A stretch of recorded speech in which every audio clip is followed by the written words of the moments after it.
Konduksi, konveksi, dan radiasi adalah tiga cara bagaimana kalor mengalir atau dipindahkan. Jenis perpindahan kalor yang berbeda dapat terjadi dalam waktu yang bersamaan. Konduksi kalor pada banyak material digambarkan sebagai tabrakan molekular.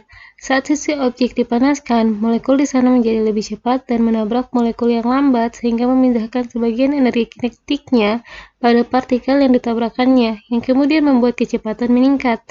Tabrakan dan pemindahan energi kinetik yang sama terjadi di sepanjang objek. Pada logam, tabrakan elektron bebas merupakan yang paling bertanggung jawab atas terjadinya konduksi. Elektron adalah bagian dari atom, di mana atom-atom itu sendiri adalah penyusun suatu molekul.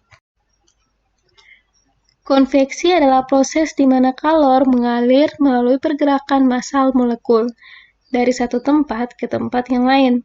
Berbeda dengan konduksi yang melibatkan molekul dan atau elektron yang bergerak hanya dalam jangka pendek dan bertabrakan, konveksi melibatkan gerakan dari sejumlah molekul pada jarak yang besar. Pemindahan kalor secara konveksi terjadi pada fluida. Fluida sendiri merupakan zat yang mengalir. Udara dan cairan adalah contohnya. Pemindahan kalor secara konveksi akan banyak berkaitan dengan massa jenis fluida tempatnya mengalir. Fluida yang lebih panas akan memiliki massa jenis yang lebih kecil, di mana ketika hal ini terjadi, fluida dengan massa jenis yang lebih kecil ini akan bergerak ke atas, memaksa fluida dengan massa jenis yang lebih besar menggantikan posisinya sebelumnya yang dekat dengan sumber kalor.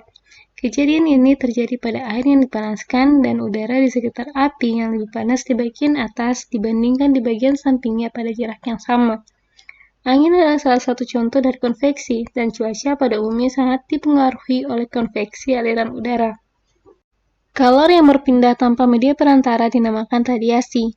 Contoh besar radiasi adalah perpindahan kalor dari matahari ke bumi dikarenakan suhu permukaan matahari yakni 6000 Kelvin yang jauh lebih tinggi daripada suhu permukaan bumi yang hanya sekitar 300 Kelvin.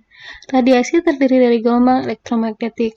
Radiasi dari sinar matahari terdiri dari cahaya yang terlihat dan panjang gelombang yang tidak kasat mata. Karakteristik dari permukaan material yang terradiasi disebut dengan emisivitas yang memiliki nilai antara 0 dan 1. Permukaan yang hitam seperti arang memiliki emisivitas mendekati 1, sementara permukaan yang mengkilap memiliki nilai emisivitas mendekati 0. Permukaan mengkilap ini memancarkan dan menyerap radiasi yang lebih sedikit dari permukaan hitam. Dalam hal radiasi, berlaku aturan bahwa penyerap yang baik adalah juga pemancar yang baik.